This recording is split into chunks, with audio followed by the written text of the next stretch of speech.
आया देखु परिवेश को लेकिन निश्चित भाव में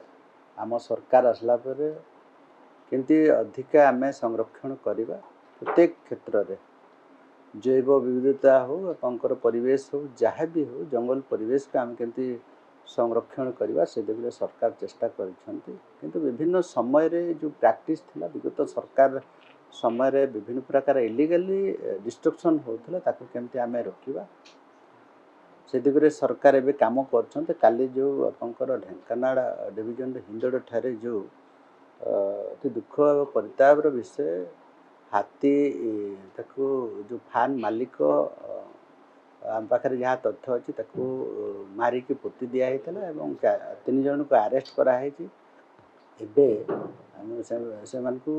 कोर्ट को फॉरवर्ड करा सरकार बर्तमान प्रत्येक अंचल को गोटे टेक्नोलोजी सहित जोड़ी केमती संरक्षण करवा इलीगली जो मैंने परिवेश को नष्ट कर जंगल जीवजंतु को नष्ट कर विरोध में कठोर कठोर कार्यानुष्ठान निया सिमिलपाड़ एआई कैमेरा ठू आरंभ कर विभिन्न सबू टेक्नोलोजी लगाई अन्य डिविजन को भी एम कठोर कठोर हिसाब रे एवं विधिवत भाव में विभिन्न प्रकार टेक्नोलोजी यूज करके जंगल परिवेश को इलीगली नष्ट करुवा लोकों विरोध में कठोर कठोर कार्यानुष्ठान निया।